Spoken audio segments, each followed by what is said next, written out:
My name is Patricia Royal Johnson. My name is Mary Ann White Wilson, 1965. We started, I think, 59. This was like, 1959 to 1965. We were classmates. Mr. Jordan, MD Jordan. He was I can't say he wasn't mean, even though we called him mean. But when you think about it now, down through the years, we know that he was strictly about the student learning.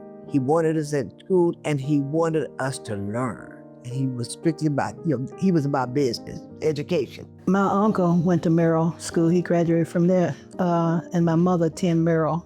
I don't know what years way back when, but they both went to Merrill, graduated from Merrill. I have a brother my sister graduated in 1962. My brother graduated in 1964. That I came out of 65. I had another brother that graduated in 69. And my other brother, he attended Merrill, but he was in the first class when the schools were integrated. So he left after the 11th grade. He started his 12th grade year at Pine Bluff High. And actually they turned into a junior school and my daughter went 1 year junior high here. We came up on the same principles because we always under the same principle at that time. Some of the same teachers, especially with my younger brothers. They were lucky enough to have some of the same teachers that I had. And so we kind of learn the same thing, like it's when you're at home. You got the same parents, and so they teach you all the same thing. And I think we had some of the same principles, and that was the good thing about all attending the same school. Under Mrs. Smith, he was over the photo club. Yeah. And as a matter of fact, I ran for Miss Photogenic 1 year. It was fun. It was a fun class, It was a lot about pictures, but we did a lot of things other than just take pictures. But it was fun because Mr. Smith was fun and he just made everything, with him. We had a little nickname. I won't say what the nickname we had for him, but we always had, but he was a fun teacher. His daughter went to school and she was in our class. That was the only thing. I know 1 year we had Merrill had a softball team, and our class, senior class, played the junior class, and the senior class won. So that was the only other thing that I was on, was playing softball. It was fun because I've always loved baseball. Matter of fact, I played baseball even though I got grown and moved away out of town. I played on the team, women's team.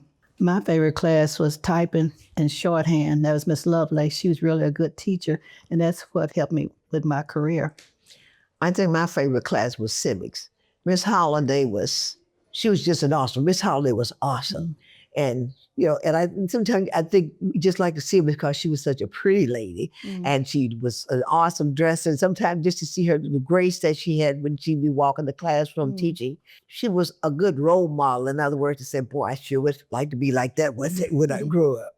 When we have our games, we come together when we have games. And even when we had being in the photo club, we had Miss Photogenic. That was like a ball, they wore the bathing suit, they wore the long gowns. My sister-in-law, she was Miss Photogenic 1 year.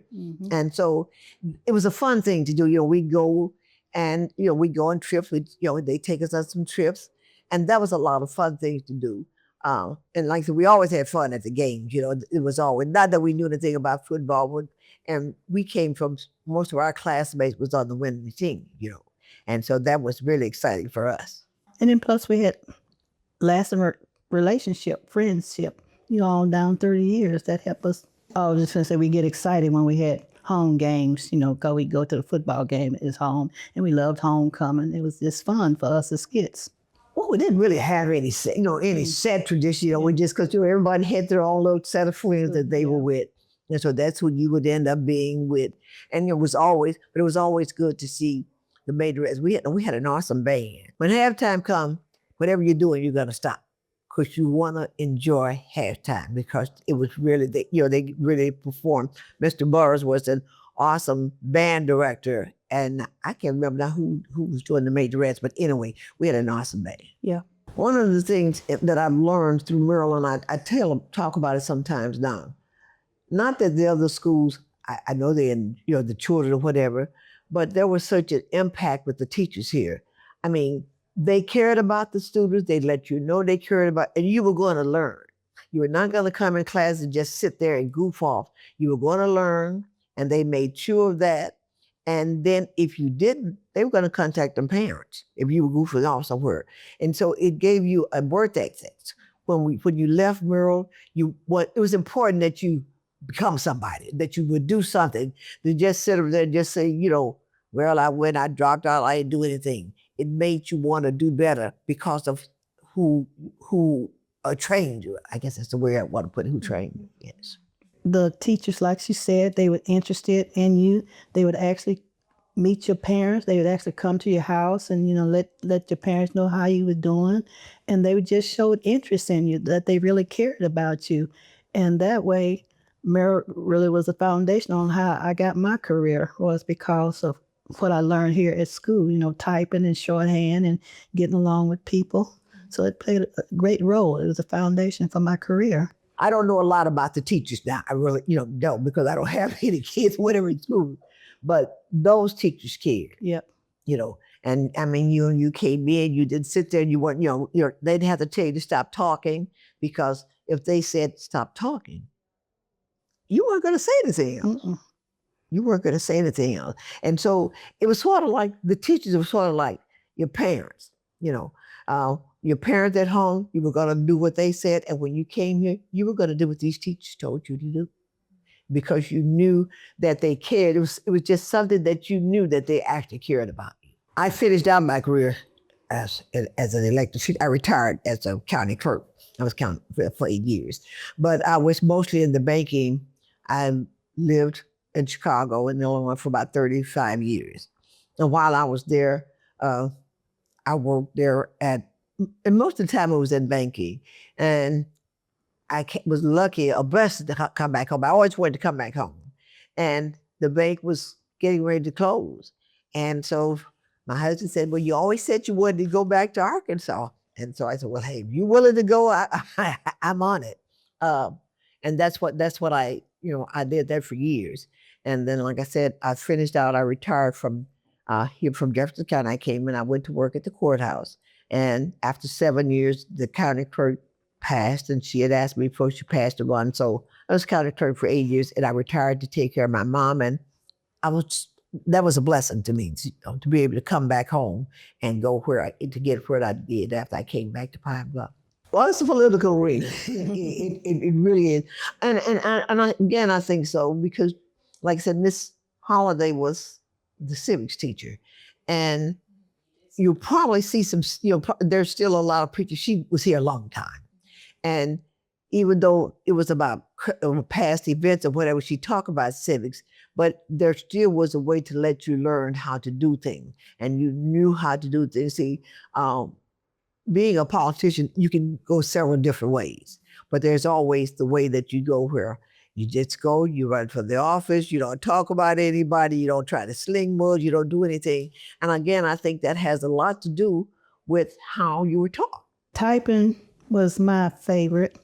Miss Lovelace was a very good teacher. She taught shorthand and typing, and I love that.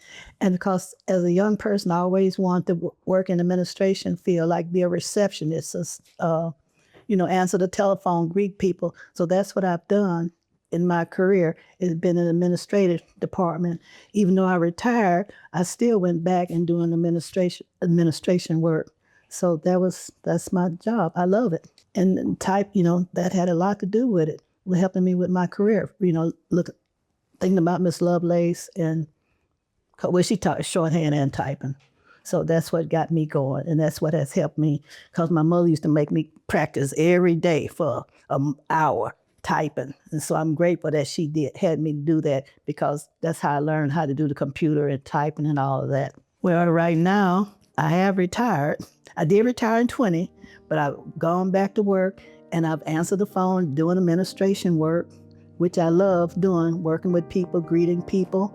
And that has still playing a part in my life, because right now I'm working part-time at HR Block. And so greeting people, answering the phone. So I've always wanted to do that. And I remember one time when I was in Arizona, my teacher told my mother that was my profession, was being administrative, secretarial work, and I love it. Most of what I do is do a lot of volunteer work, but I'm still a little part of the political, quote unquote part.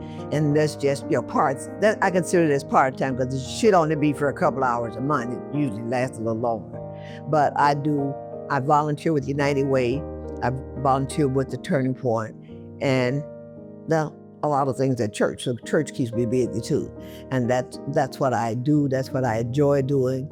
But because I devoted so many years, and so I think I've devoted enough, and it's just time to enjoy.